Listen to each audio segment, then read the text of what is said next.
денес да си млад, актуелен, да си кул, да си урбан, значи покрај себе да го имаш лаптопот, да си присутен на Инстаграм, на Твитер, на Фејсбук, да имаш свој блог, да зборуваш со речникот на најголемиот дел од луѓето, но исто така, за да уживаш почити кај возрастните, треба да си доволно софистициран, умен, начитан, а ние денес имаме типичен пример на една урбана девојка, Јана Мишо, која што има големо влијание, и ако зборувам со современиот речник, таа може да се нарече и инфлуенсерка.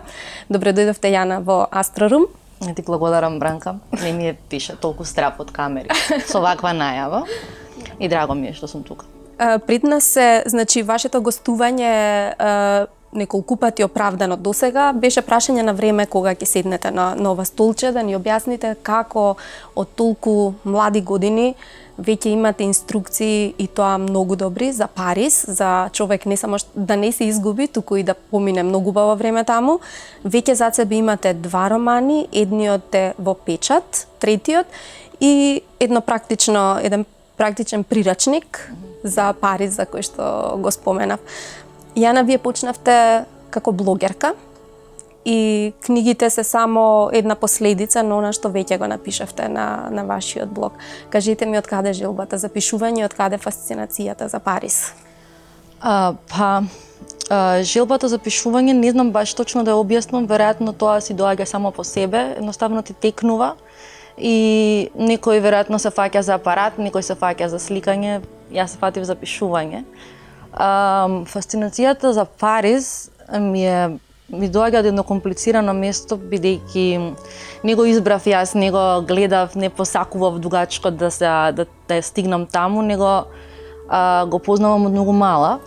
Многу пати влегувавте и излегувавте, како што кажувате самите. Излегував и влегував од X причини, фамилиарни причини, често патувавме со моите таму. Имав само 7 години и воопшто немав ни представа каде влегувам. И се има една фраза кај што вика дека луѓето одат на секаде, а се враќаат само на едно место. Јас се враќам на 2. И во Скопје и во Париз, и со тек на време, како што се засакува градот во кој што живееш, веројатно на истиот начин се засакува и градот каде што одиш секогаш, односно барем еднаш или 2 пати годишно. И престанав да одам со моите и почнав да го посетувам сама и да му се враќам практично. И така некако, значи и на возрастни години почнав да го запознавам, почна да ми влегува под кожа. И си реков, јас за ова морам да напишам книга некогаш, и стигна и тој момент некако, случајно, и така. Дали желбата за пишување беше предуслов за тоа што ќе бидете во животот по диплома, или беше процесот обратен? Знаевте што ќе студирате, знаевте што ќе сакате? Не, немав појма што ќе студирам. Немав појма, јас сакав да се мислев за новинарство. Имав класна по англиски јазик и она ми рече зошто не пробаш таму кога јонака веќе ти оди. Всушност, мине желбата ми беше ФДУ. Не собрав храброст за ФДУ, па таа фрустрација што не се запишав на ФДУ ја излечив со тоа што правев аматерски представи на факултет, што беше супер провод. И така што не знаев што ќе студирам, и така случајно се запишав таму, па таму излегува многу фини приказни. Излезе да речеме што сум го познавала англискиот, затоа што ова се преводи. Значи, парижанка вие творите на англиски јазик. Да, се преводи. Полесно ми беше да почнам да пишувам на англиски, на крај памет не ми беше дека тоа никогаш ќе сакам да го преведам и дека ќе стигне до тука до каде што е. Меѓутоа, кога првите читатели ти се домашните, а не сите домашни знаат англиски, мораш по дефолт да ја преведеш книгата. И што беше остатокот од прашањето? Не, се едно е, значи едно со друго се испреплетувало, значи вие како и на многу денешни генерации, мајчиниот јазик им е всушност јазикот лингва франка на денешницата, англискиот јазик, и ова се македонските преводи на англиските книги на Јана Мишо. Има и албански преводи, и веќе вашите книги стигна на најголемите сајми на книгата, и нешто што е многу храбро, што ми се чини мене, е што влегувате, би можеле да пишувате сериозни романи, но вие се решавате да пишувате романтични комедии, нешто што може од старт да биде осудено на подценување, на нешто што сите сакаме да го гледаме, ама ретко кој признава дека ужива да ги гледа Сексот и градот, Бриджит Джонс, од тој тип Вуди Ален, тој веќе влегува во друга. Да, ама тоа се ствари кои што служат за, не знам, дури кога се случуваат, да речеме, тешки работи во животот, тоа се ствари со кои што човек се разонудува. Интересното е што Парижанка додека ја пишува, не се осеќав баш најфино, а тоа ми беше начин да некако избегам од некаква реалност што е во моментот и да правам нешто интересно.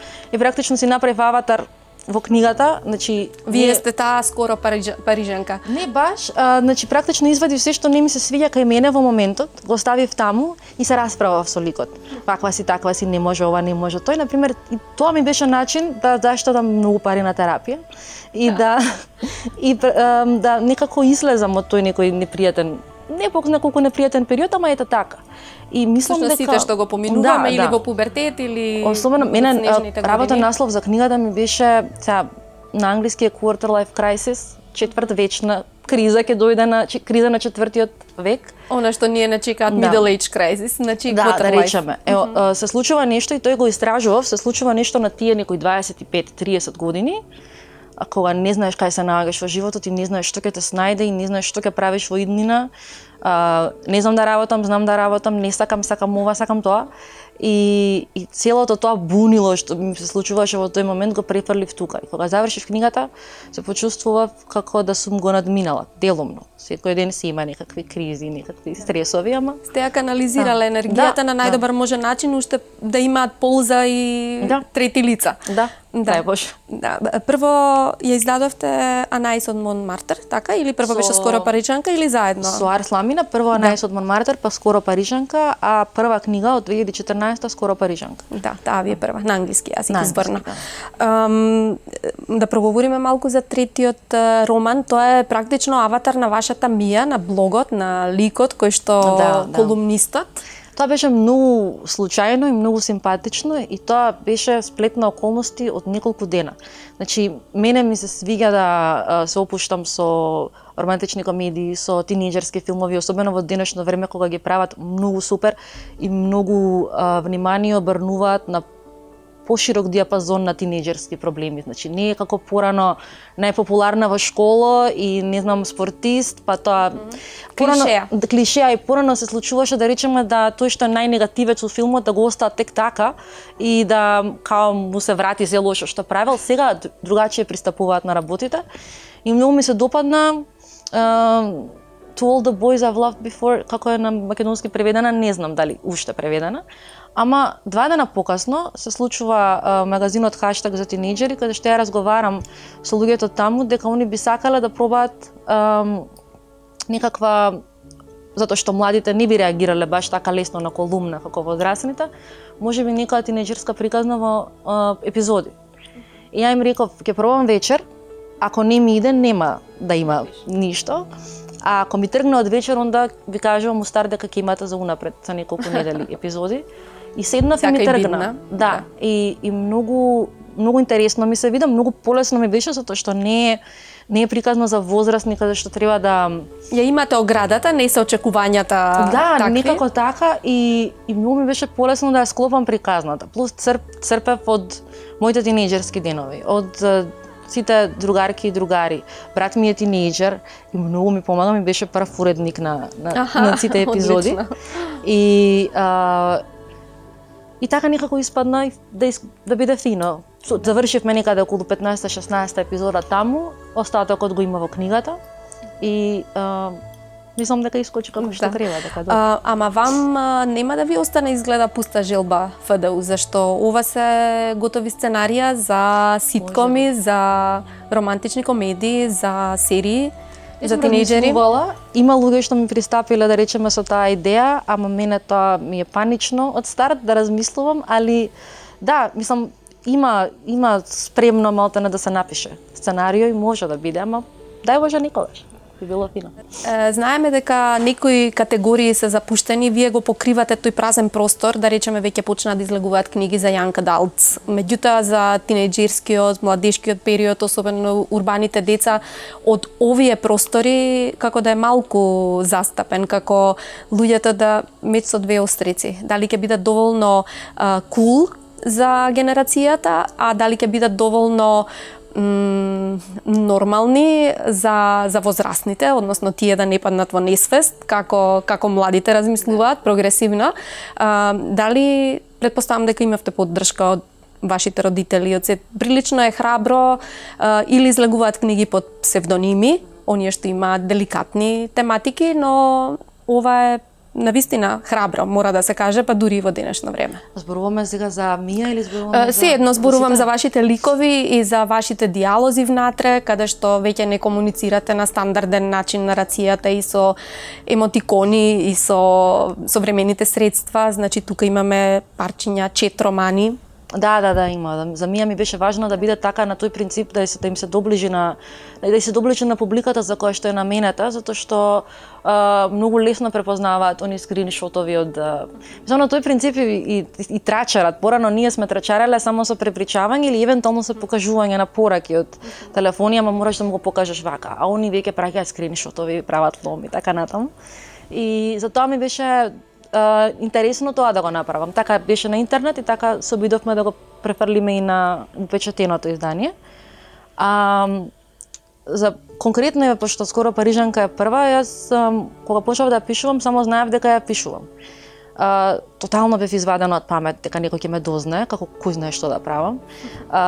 И меѓутоа, како почнав да привршувам, многу ме интересираше како ќе реагираат луѓе што немаат, не знам, емотивна должност према мене као дома што мора да ти речат многу ти е убава книгата. Сакав луѓе што не ме познаваат да видам како ќе реагираат.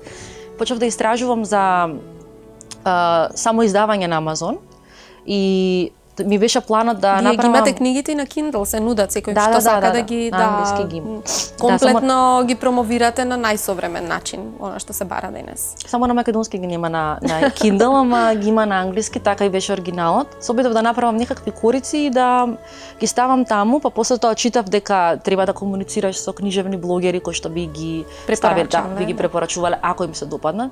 Онда наидував и на одбивање од типот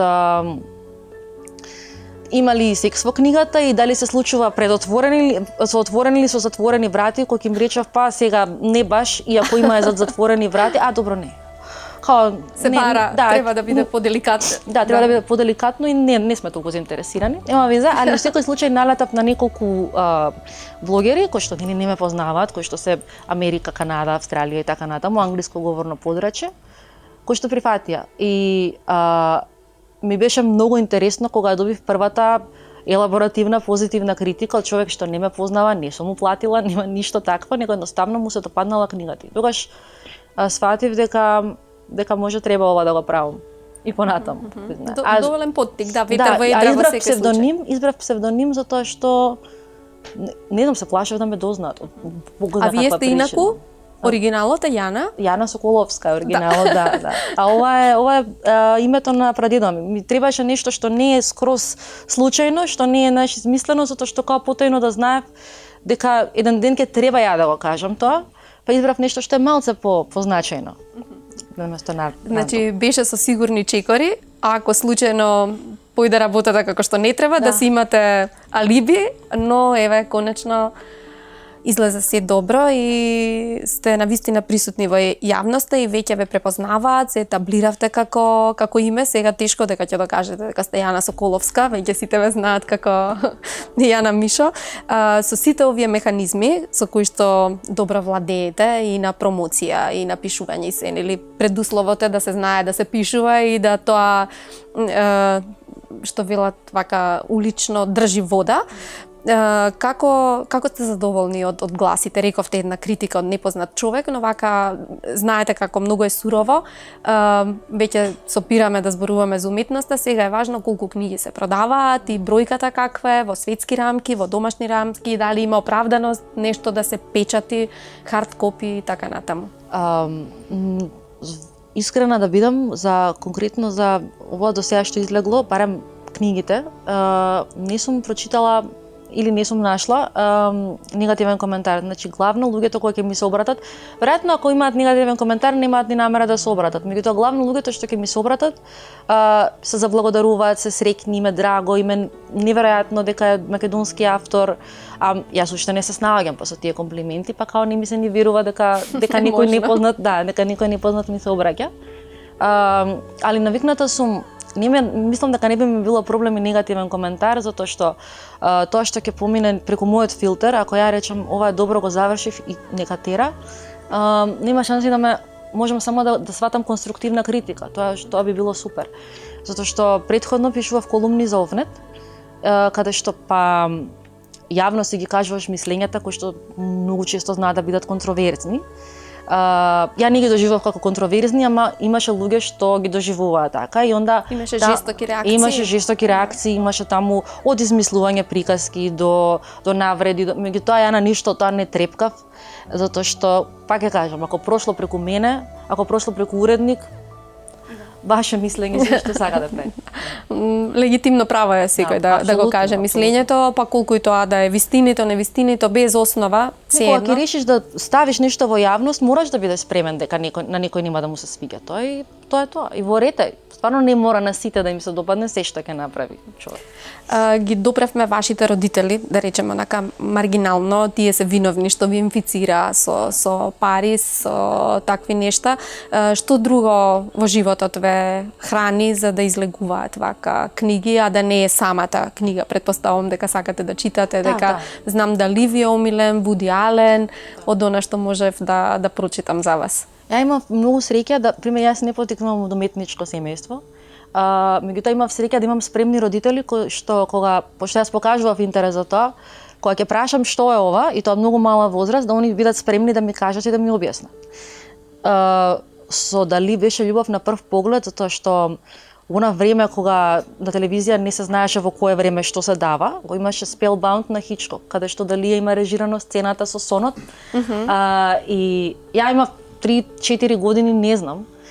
И се маѓепсав во сцената со сонот. Не ми се веруваше што гледам. Чи вие посредно се влюбивте во дали во негова слика, но и сега среќа мајка ми се наоѓа тука да ја се прашам што е ова и она ми објасни, тоа е Салвадор Дали, он е надреалист. И сега човек кој што не се бави со уметност, меѓутоа е спремен на тоа, значи да му објасни на детето, више се осеќам дека сум имала среќа.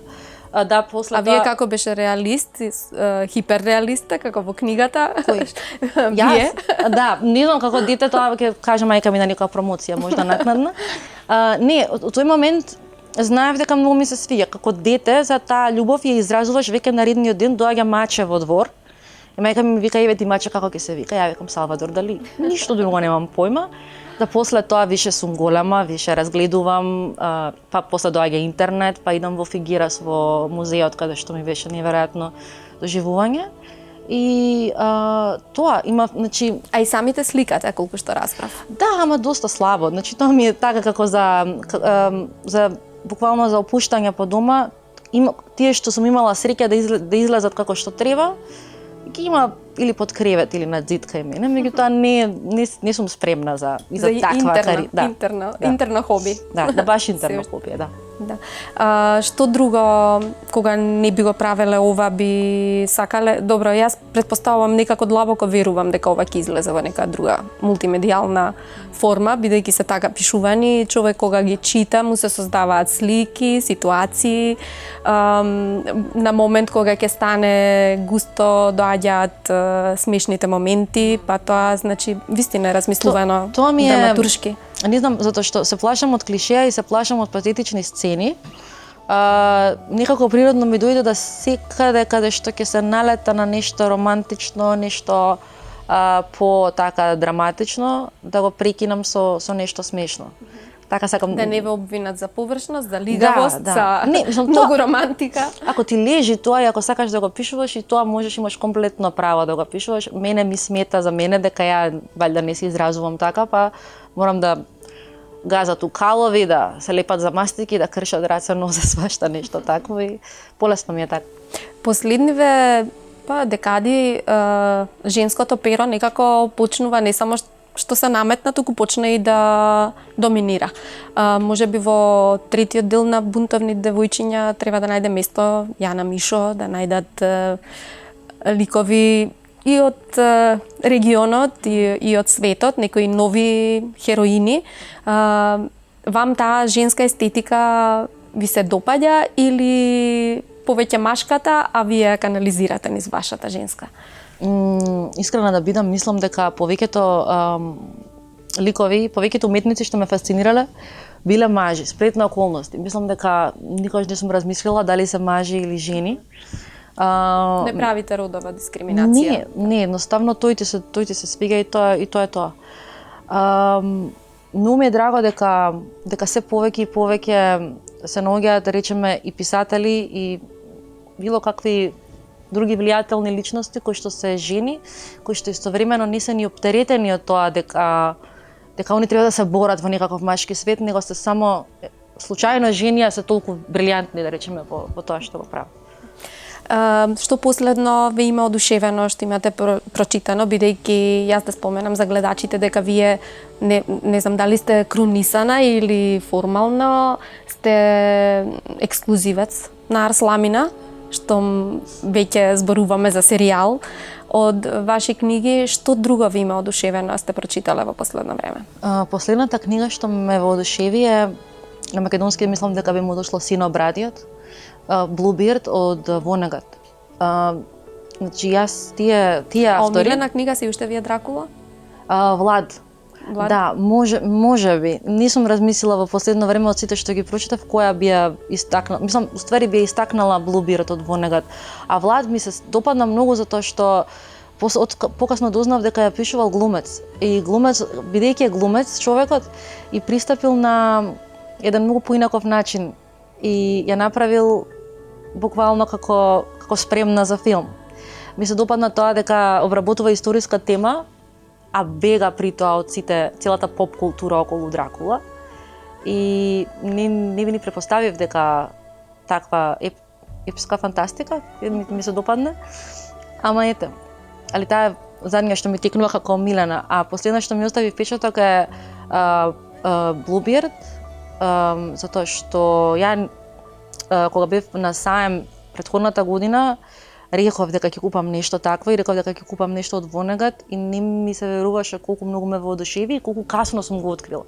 Јас и Хемингвеј, Вонегат и такви од таа, да речеме, генерација на автори, не се иста, ама добро, ги открив многу касно, ама по друга страна сум многу среќна дека ги открив затоа што сте стварно мајстори на пишан збор.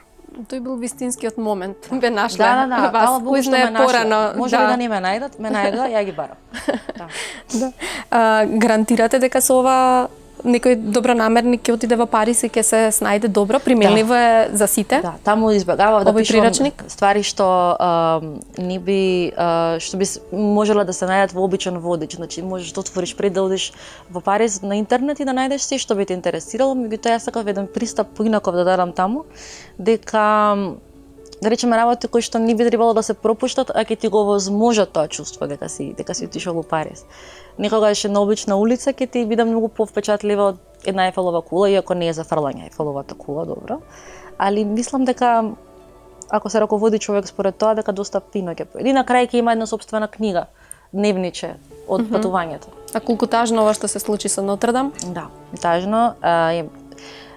Одамна сум изгубила контакт со опкружувањето, да речеме, што е тука кај нас. И не верував дека толку ќе ме погоди тоа и дека ќе ги гледам вестите и лайв видеата на интернет толку интензивно цела вечер. И само ги мислев витражите. Затоа што толкава температура пука стакло и мене само ми беше таму паметот. Ама добро преживеале колку што прочитав и многу среќна дека преживеале. Добре, несомнено дека ќе се обнови. Старите преживеале, друго нека обновуваат витражите, нека не пукаат само. Не сметате дека Скопје веќе ни стана туѓ град и дека е време да направите прирачник за Скопје, бидејќи како што рековте два града се вашите центри на универзумот? Скопје многу го пишував кога бев помала. Значи, веројатно на тие некои тинеџерски години почнуваш да го откриваш затоа што почнуваш да излегуваш, да ги мериш улиците, да се дружиш. И многу се заљубив во Скопје. Пишував многу за Скопје, пишував колумни, пишував исто вакви епизодни некои приказки. Значи материјал имате, само да го... Има, да, ама со тек на време, како да ми се оттуги градот, не знам точно од кои причини. Мислам дека неколку разочарувања ти требаат за да малце се изземеш од градот и малце да одмориш, ама па прва љубов ми и увек ќе го сакам.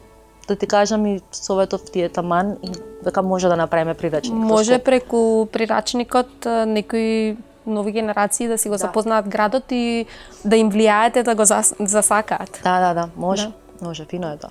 Се надевам дека овој разговор е доволна гаранција дека ќе посакате повторно да разговараме и дека не ве прашувавме која сте, само што ве прашавме како се презивате, бидејќи веќе си го етаблиравте псевдонимот.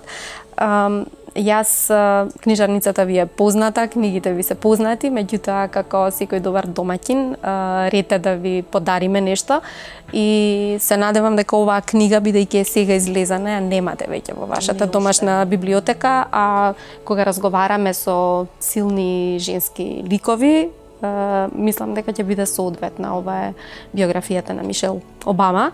Ова е за вас од Дарс Ламина и ви посакувам тиражите да го достигнат овој ни светот. Јас пак и да го достигнат овој тираж, моите книги, јас пак ќе дојдам прво тука да разговараме за тоа, па после ќе идам сега да посве. Јана, ви благодарам многу за овој разговор. Благодарам.